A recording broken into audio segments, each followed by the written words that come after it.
Hello and welcome back, and today we're doing the wildly unnecessary Plex media server test of the brand new RS3621xs Plus.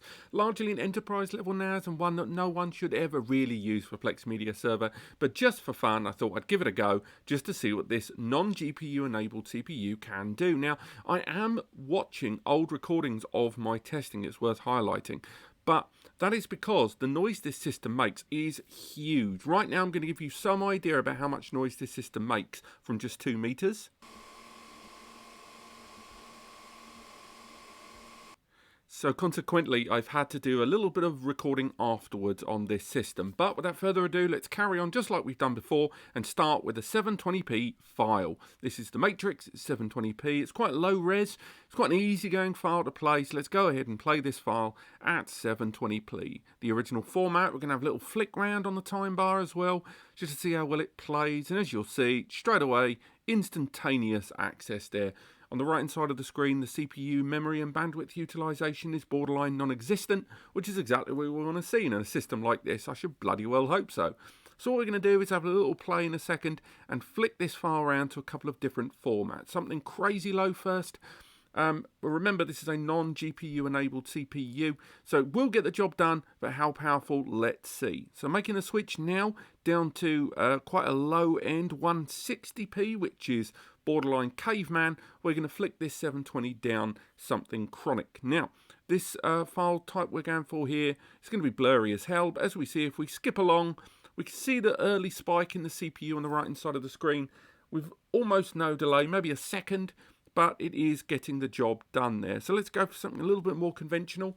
Maybe if we were going to switch a 720p file into a 480, so let's go ahead and test that out and just see what it does with that transition. So again, this should be a lot easier. As we can see, that borderline instantaneous changing is possible. I think that should be just about enough for this 720p file that we've tested before, and we'll make our way into 1080 shortly. And again, I apologise for the voiceover of old recordings here, but it's the only way really to conduct it on this system. So now we're going to go for our standard 1080p file, little shop of horrors there as normal, and we're going to see the file obviously playing back its original format, just to see how well it does. Don't worry, we will be hitting this processor and overall system pretty hard later on, but we have to get a sense of relativity, so attacking some of these incredibly undemanding file formats in the grand scheme of things is what we need to do.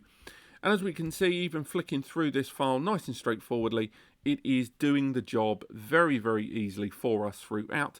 And what we're going to do is once again change this 1080p file down to that crazy 160p. So let's go ahead and commit that down and transcode down to that crazily small file type there.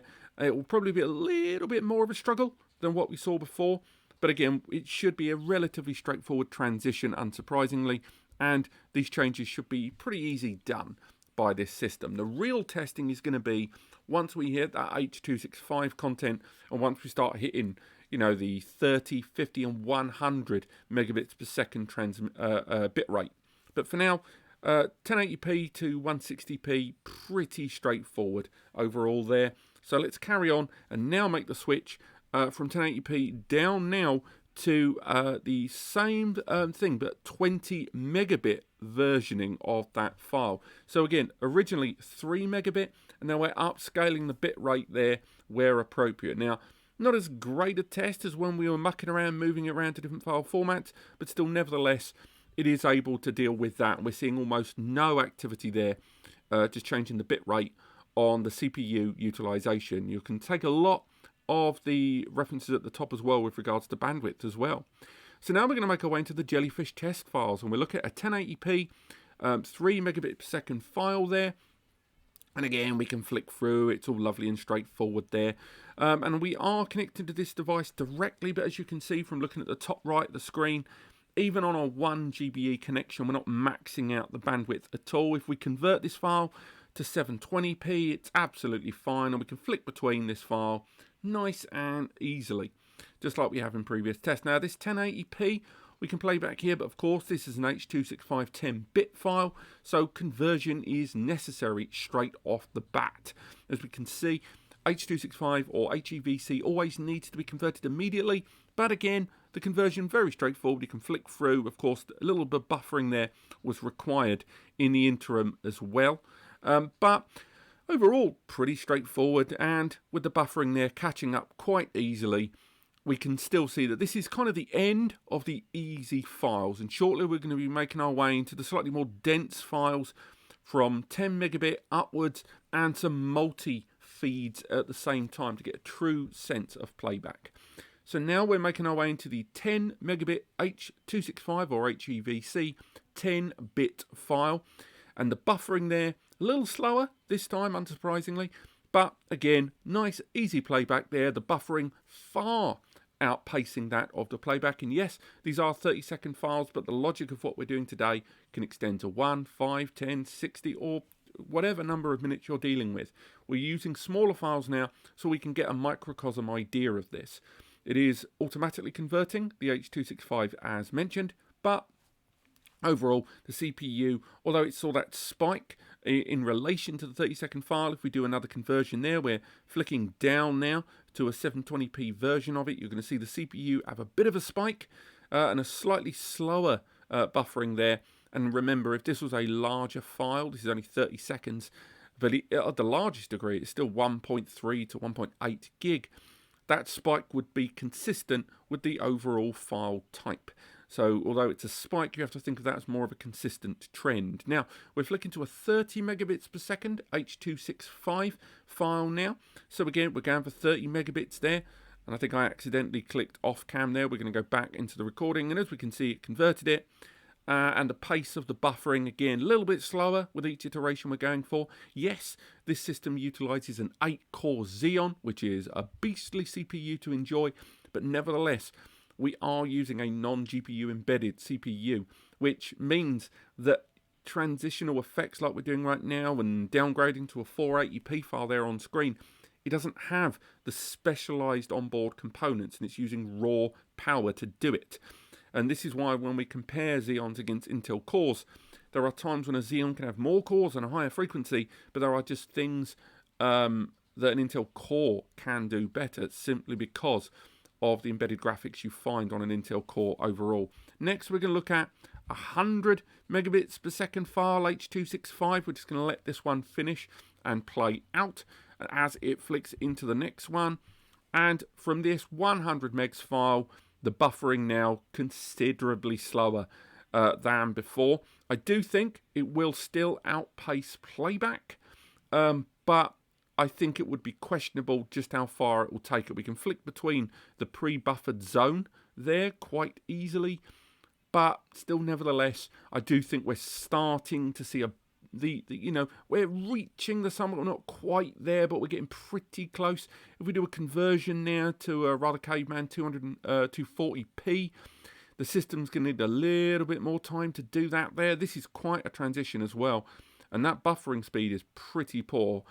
I do think if it gets a chance to finish, playback would not have outpaced the buffering, but still I do think we're starting to see the top of the mountain here. We're going to move into 4K next.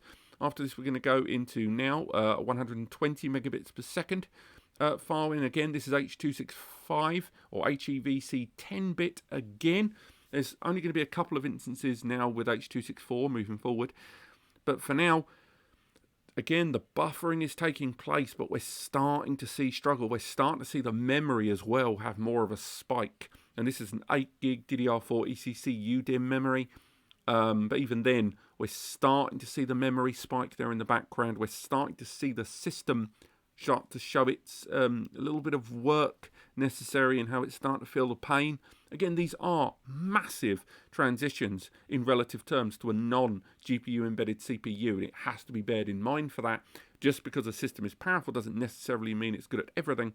But if we mark this file down, this 4K file down to 720p, we can see how the system deals with that. And this is going to be quite an upheaval.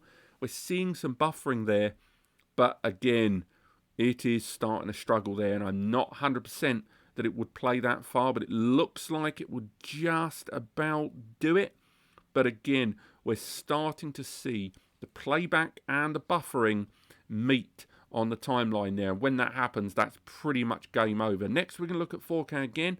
We're going to switch to one of our biggest files, the second biggest, which is going to be a 200 megabits per second H.264 10-bit H.265 10-bit file. So let's play it now. And again, the conversion is going to take place. Weirdly, this file, I have found in previous tests that the systems struggle with this more than the heaviest file. I never quite understood why. But right now, that buffering is really struggling.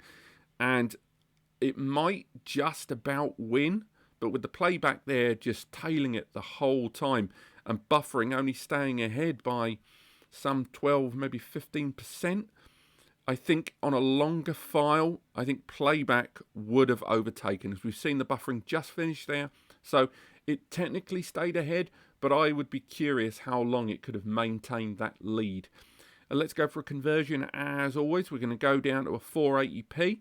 So let's click that there. And we're going to convert that down now. Or we're going to click it there. Sorry, this must have been a delay during the recording. So let's see how a 200 megabits per second 4K file getting knocked down to 1.5 megabit 480p, which is comical. I think we just stepped around 20 years of resolution in modern standards. So let's see how that does it. And I think we're hitting a wall here. I'm not 100% this is going to do the job. Let's see. Oh no, buffering took place, but is it going to do it? No, it managed to do it. Fair play to it. And again, this is still an impressive feat at the second biggest file. And of course, we're going to move on to the biggest file shortly. And from there, we're going to run our multi-client app utilization. But for now, let's move on to the 400 megabits per second file. And from there, it's a 4K file again, H.265, HEVC even, 10-bit file format. It should be able to play this file. I'm not going to say it's going to do it exceptionally well, but I reckon we're going to be using 80 to 100% of CPU here. On the right hand side of the screen, the buffering, oh, it is slow. It is slow. Put it into perspective, to buffer those 10 seconds has taken longer than 10 seconds. So I think this is another one of those files. Look at the bandwidth getting chucked down as well on the right hand side of the screen. Real mania there, and the memory's obviously taken a big old jump as well. We're really pushing these resources. I do think the buffering's going to win, but to what margin on a longer file? Look at it, it's catching up.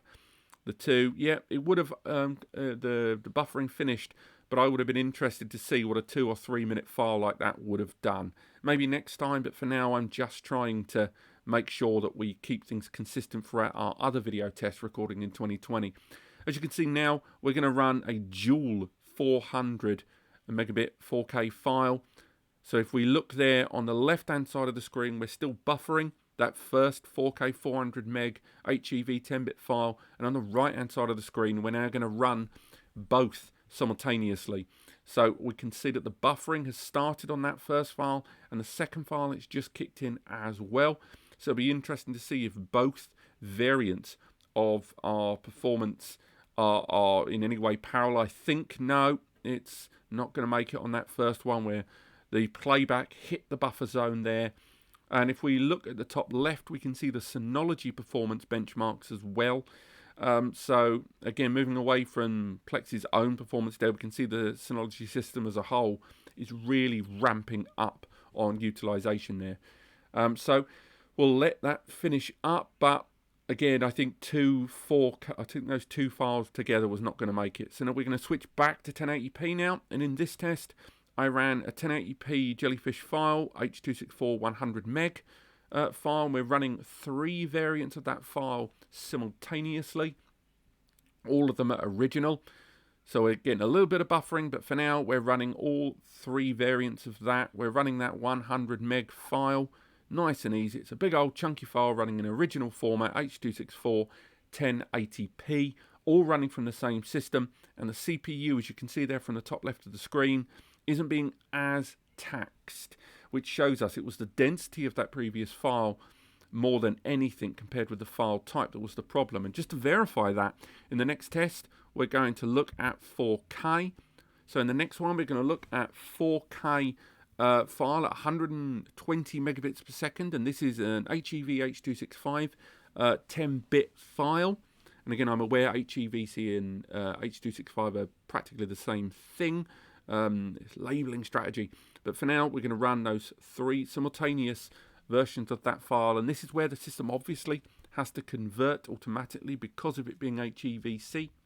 But we're seeing the buffering happening in all 3 file types. Are we going to see all 3 playing simultaneously? And with the buffering not being outpaced by the playback, we'll find out shortly. Give it a moment.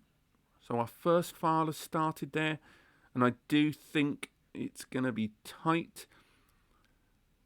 Yep, now we've got the second playback and we've got the third playback, but that first one, I think it's a losing battle. Yep, the playback hit the buffer zone there, and I think this is something that's going to happen on all 3. So 3 simultaneous clients running that 4K file, I think might have been a dead loss there. It will let it play it out.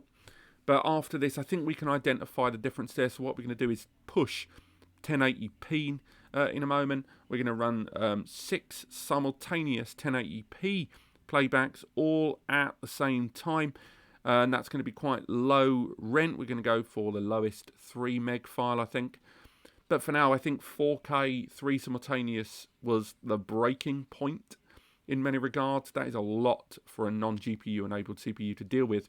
But switching over to 1080p, you can see here, I've created 6 different independent Plex portals to the same NAS here, and we're going to play all 6 of our lowest rent 1080p file there to see what that does. And that's H.264, so let's play all of them now. So all of them one by one, all of them smashing through the 30-second 1080p 3 megabits per second file there on all of them, the jellyfish file. We're not seeing too much going on. The network is obviously going to spike because of this amount of data, but as we've seen with 1080p and particularly H.264, this system is absolutely fine. And we will end this in a moment with our final test, which is going to be pretty much the same test but a 10 meg H.265 10-bit 6 client file. But for now, this has performed remarkably well. For a non-GPU enabled CPU. Obviously, this is a rack mount system designed for business, and this Plex test is fantastically spurious. No one should be spending $4.5 grand on a rack mount for Plex. But if we move now into our final test, this is the 1080p H.265 10-bit files, 6 of them at once, just to see how the system deals with having to convert all of those H.265 10-bit files for playback on this system. So let's play them all and see what the system does. I hope you guys have enjoyed this video. If you have, click like and click subscribe to learn more. Hopefully we'll get the written version of this comparison up and running soon. But we're seeing their playback a little slower as the caching and the buffering takes place there in the background. But once again, you can see that CPU and memory spike has suddenly gone bananas. It's just taking longer to buffer those files. And I think, again, we've seen everything we can see in today's test. If you have enjoyed it, as mentioned, click like. If you want to learn more, click subscribe. And if you do want to go in the comments and say, why on earth did you do this Plex test? Do you know what? I'll probably agree with you. I do think it's always interesting to get a good understanding about the difference between a powerful CPU and a CPU that is better at some things than others, and understanding that there are a perfect tool for different jobs. Thank you so much for watching, and I'll see you next time.